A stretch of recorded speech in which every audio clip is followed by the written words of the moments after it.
Hi everyone, my name is Jayla Turner and I am the current intern for the Communications Department of the Troy School District and alumni for the Troy School District. And welcome to the Troy School District Alumni Profile Podcast. Today I have a very, very special guest joining me and I'll let him introduce himself. Well, hello. Thank you for having me, Jayla. My name is Brett Kast. I'm a alum of the Troy School District, currently a reporter here at 7 News Detroit. And yeah, I'm really happy to be a part of this podcast. Troy Schools meant a lot to me, growing up, and is a large reason for why I'm here today. So I'm glad to be here. I'm so happy to have you. So can you just tell me a little bit about what you do right now and what company you work for and all of the good things? Yep. So 7 News Detroit, we are owned by the EW Scripps Company. We are here in Southfield, Michigan is where our main studio is. And this is a job that I floated around a little bit before I got here, but I ended up back in Detroit now working as a reporter. And I also do a little bit of meteorology too. So I show up on the air doing the weather. I was doing that on the weekend morning show for a bit. But usually I just go out in the field. I'm a field reporter, so I'll kind of cover a wide variety of things. Normally later in the day, I'm work the night shift usually, so I'm on the 11 o'clock news. But yeah, I cover everything from crime to community events. Your local city council meeting. I've probably been there at some period in time. So yeah, just kind of reporting the news that's out there. It was a journalism degree is what kind of got me here, but I always did a lot of TV at Troy Schools. So yeah, that's what I do. And again, working for Channel 7 here in Detroit. That's really cool. I love that. What's your favorite thing that you're working on right now? I know you're saying that you do meteorology and all the things. That's probably my favorite new thing. I mean, the thing for me is I don't really do a lot of.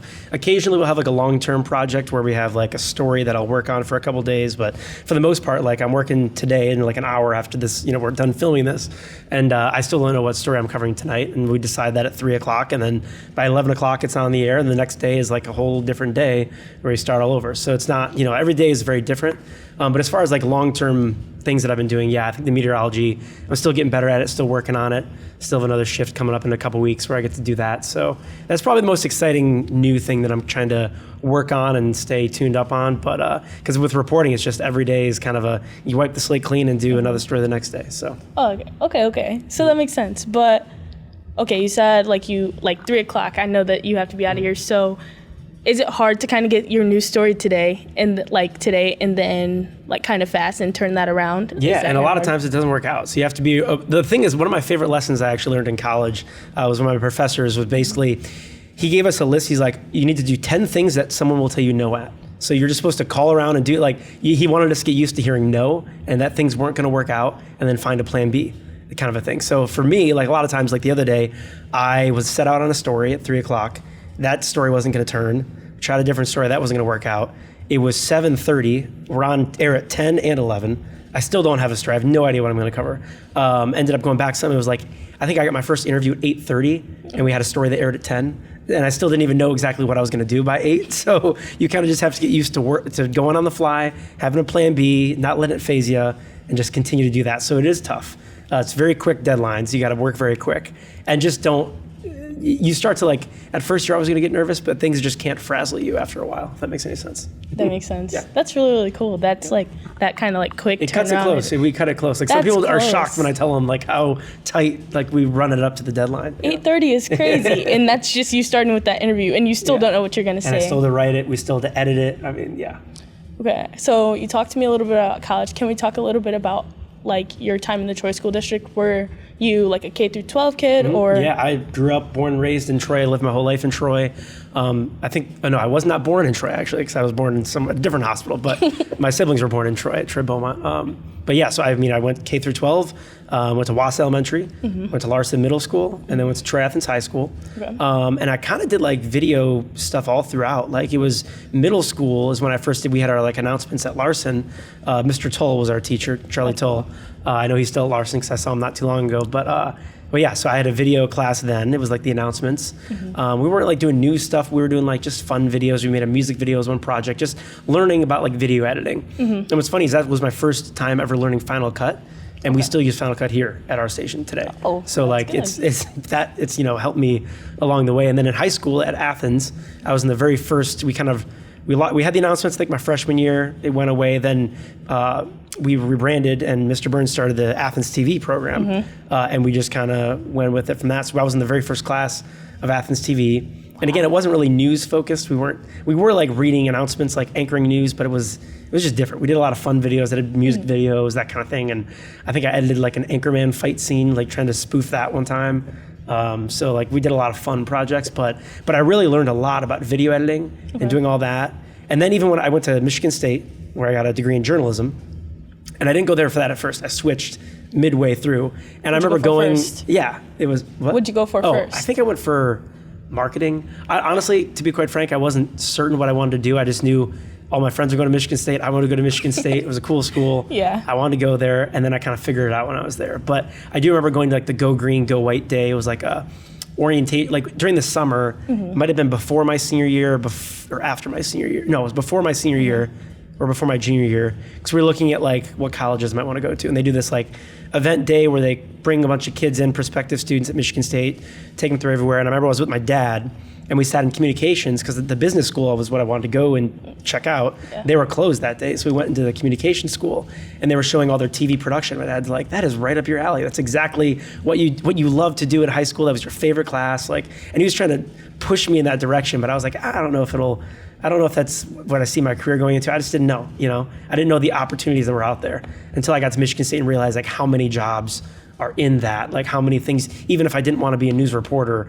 there were so many other things I could do with digital storytelling, video storytelling. There's a plethora of careers out there. And today, especially with more and more multimedia. But even then, like after what I learned in Athens, my freshman year, this is before I even changed my major, I got an internship at Quicken Loans, was then Quicken Loans, now it's Rocket Mortgage, whatever, in Detroit. And then I started making training videos for them. I was like making some of the videos they do for their employee, like kind of newscast type things. So I actually got into video production at that internship and started learning more about different programs there. So I think the whole way I kept like kind of driving me towards like, this is what you want to do. And I like, when I was doing the classes in high school, it was more of, I did it because I loved it. I didn't do it because I was like, oh, that's going to be my career one day. But looking back, I'm so thankful that I did, because I learned so much that was setting up my career. And it kind of taught me like that, you really can do something that you want to do, Yeah. And I think that's the beauty of the Detroit School District. You have so many different classes, so many different things you can get into. There really is something for everybody, and that's, so I think my education in Troy, drove me to where I am today. And then it's been kind of building ever since then. Sorry, I'm a long-winded person, so I'm just going to go on a tangent every time. No, I love that. That's really good. And I love hearing about what you have to say, because that's so cool, especially because I recently graduated. Right. So hearing that like someone older than me had like similar resources and then turned like, it just kept coming, and it just kind of drove your passion and all of the things that's very encouraging to hear. So, and I will say at Troy Athens at the time, like that was the first beginning of the Athens TV program, so we didn't really know much of what we were still kind of figuring it all out, right? And the resources and what you guys have now compared to what I had back then is like night and day, I think, too. And at Michigan State, they're night and day. Like they have so much more resources and programs than when I was there. So. Do you think that, I know you're telling me you were making like fun videos, is that how Brett Kast with the forecast kind of came about? Yeah, so I would jokingly do the weather. I did it on occasion. I think I tried to predict the snowstorm one time, like, that kind of stuff. It was literally me looking at my phone, pulling up the weather app, and I didn't know what I was talking about. But I definitely did a couple of those. And we just kind of had fun in the announcements. Like, we just kind of did our own thing. Like, sometimes I'm shocked that the whole school had to stop for 10 minutes and watch us just goof around. I felt like a little bit, right? But it was a creative outlet for a lot of the kids in the class. And it was a way to it was so cool. Like, some people don't like presenting what they do in front of people. I do. And so I would get excited about presenting a project in class, but like that class, I would get excited going to bed knowing that I'm airing a video the next day. Like I get to present it to the whole school. I was so excited about that. So it was really cool, and like doing all those kind of things. And yeah, it was a great opportunity to. Did you ever think that you were going to be doing weather? No, the weather thing totally came out of left field for me. It wasn't until I was here in Channel 7. So I first, after college, I didn't start my career here. I started in Traverse City, worked at a station there, spent 2 years in Traverse City. You got to kind of work your way up, smaller market to bigger market. So I was in Traverse City. Then I went to Indianapolis for a couple years there, which I was super excited about. It's a great city. It was a good jump for me at the time to get into that big of a market. And it was close to home, Midwest. And then I got to Detroit. And it was like my second year here, first year here, I got an email about tuition reimbursement they were offering our company. And I'm like, okay. I'm like, what can I what kind of extra school could I do to add on to my resume that could help me? And for some reason, I was like thinking of different options, and I just covered a tornado like that weekend or week before, and I was like, I don't even know anything about tornadoes, so maybe I should start there and I can learn. And I was just thinking it would give me a background of, if I took weather classes, it'd give me a background of reporting on the weather. Yes. I didn't expect to actually be presenting the weather and giving a forecast on air. And then I went to Penn State online, did a couple years there, went through a certificate program there. And then Dave Rexroth, our meteorologist here, kind of heard that I was doing this.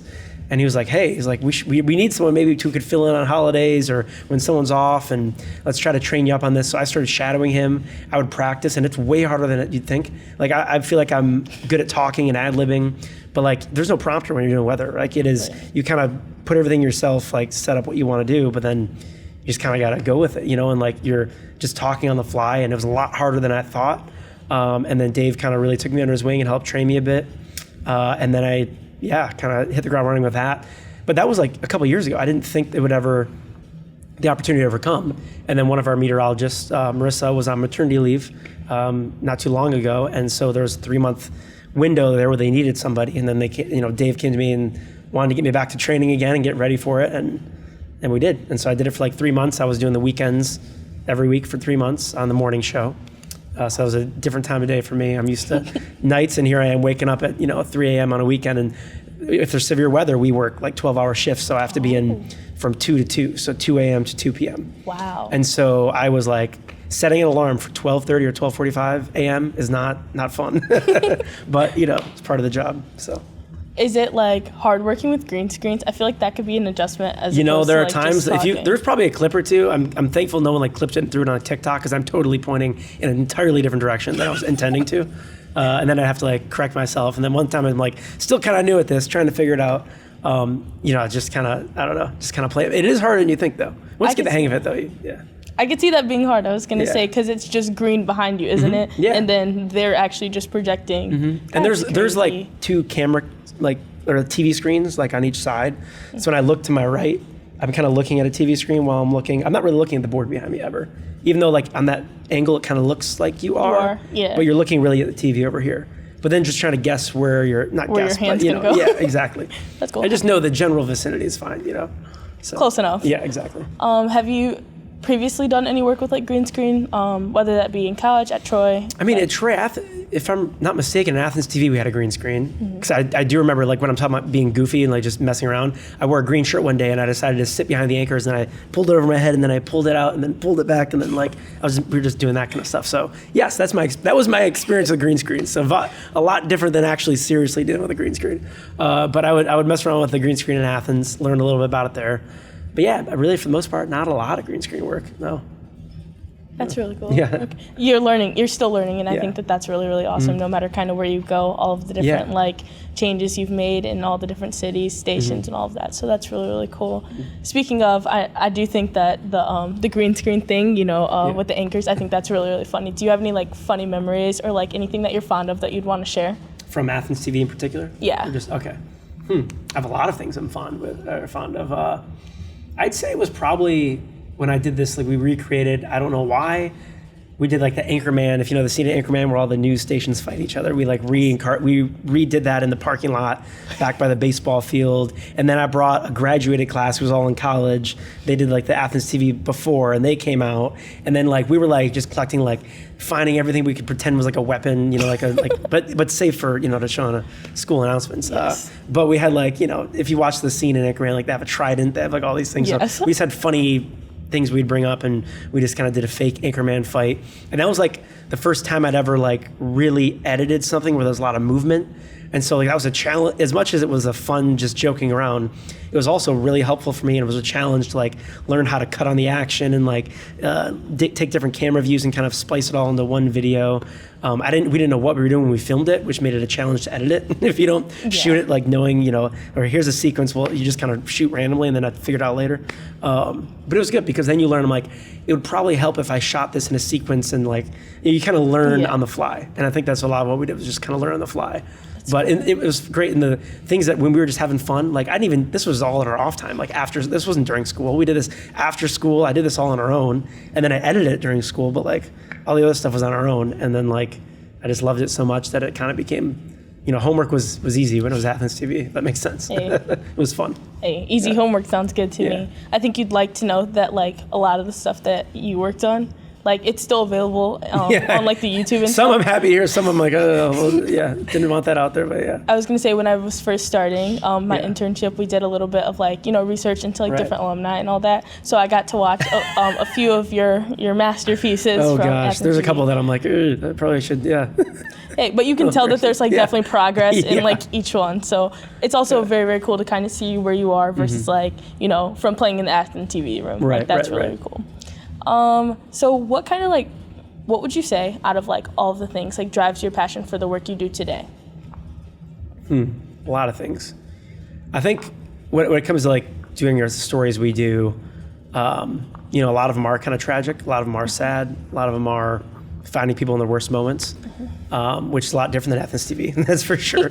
Athens TV was all a lot of fun that we did, but here, when you cover hard news, it can be pretty serious and tragic for a lot of people. But hoping that we can at least share their story in a bright way, at least help them in some way, and like a lot of times it'll be after someone was killed in something tragic, and I've had families that really like the story we were able to put on air, and kind of just a way to remember their loved one and to kind of showcase them with the world and tell their story.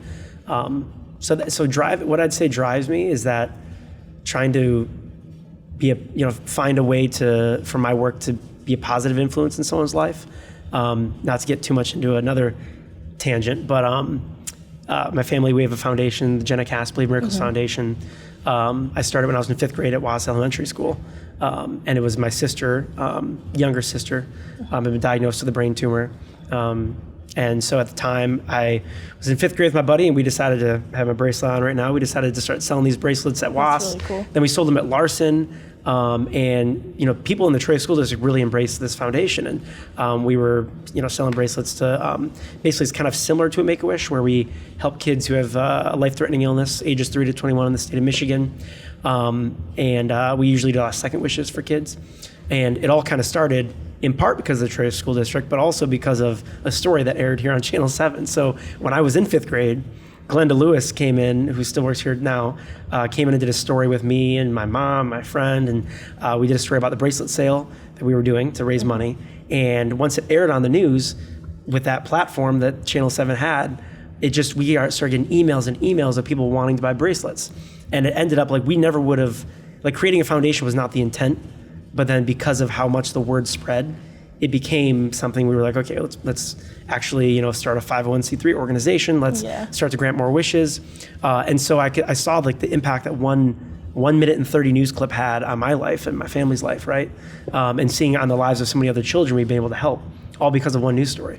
And that was an amazing, eye-opening thing to me, is like, wow, this, the power of what this media, what storytelling and local news can really do. And so I've done a few stories on, I like to do like more of the fundraiser type things, like those kind of stories, in part because of, my personal story, but also just because it makes you feel good when you can try to help spread the word on something like that. So I think those kind of stories drive me, knowing that I know firsthand the kind of impact a story can have, and it's when you're least expecting it, right? And to hopefully have that impact on other people. And Troy Schools has totally embraced it. And we were at Athens Charity Week a couple years, and then we did at Larson. I was just at Larson Middle School this past year because they did their. It's not Relay for Life, but something similar to that. They had Believe Miracles as the charity this year. So, and then I remember that 5th grade day, I came into class and they aired the Channel 7 clip on the announcements at WXYZ Elementary in the morning. So it kind of all comes full circle and it was all related to it. But yeah, I'd say to be an influence in a positive way.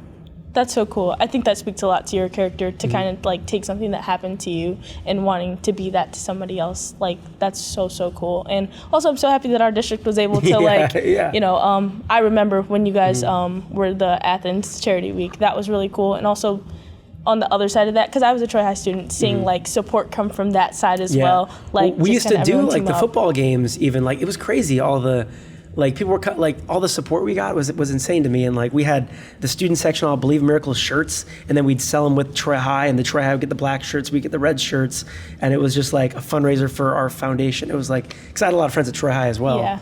It was just so cool seeing all of that kind of, seeing all the support rally everyone around, come together and all the things outside of, you know, the rivalry and all that good stuff. Yeah, for sure. But that like makes me so happy, and congratulations to you for like the work that you do outside of, you know, being here and, you know, doing your job. I think that's really, really cool. And that's a very, very good way to honor your sister. The last thing I kind of want to ask is, do you have any advice that you want to, like, that you would give to either like a family in Troy or some students in Troy, like just at all? There's a lot of advice when it comes to, I mean, a lot of things.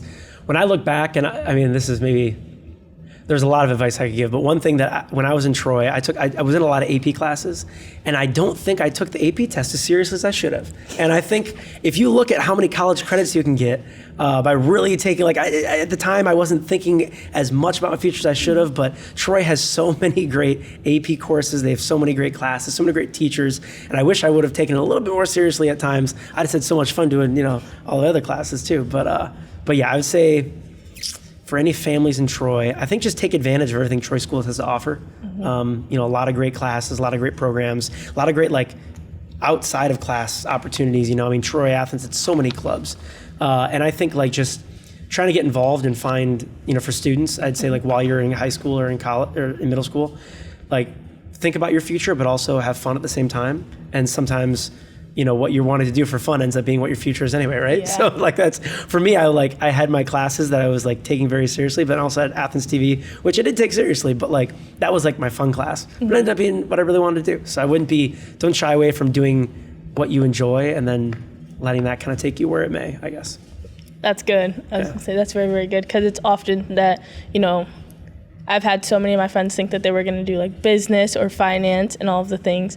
And also like, but those classes aren't like the most fun too. So finding things like Athens TV and like kind of other classes that Troy offers, that's like, And I mean, I noticed like there's a difference. Like I'm not trying to sit here and talk about how amazing Troy School is, but it was really great for me and my family and growing up. And when I went to Michigan State, I was like, I realized like for other kids in different districts, and there are a lot of great districts out there, don't get me wrong, but like I was pretty ahead of things in like math. Like I took calculus my freshman year, and like most of it was almost review for me. I felt like compared to like, you know, what other kids, it was kind of new for them. I'm like, wow, like you kind of start to realize like how great of an education you actually got when you start to get into college and that kind of thing. So yeah, I definitely think that even like that was my experience this year too. A lot, even like how you're saying that like it was like fun stuff and all of the things, like fun stuff like leadership was one thing that I found that like gave me like different like skills outside of like even like textbook things that like I was able to pour out back into what I was doing at school and like kind of what I'm doing in the leadership's real world another too. really great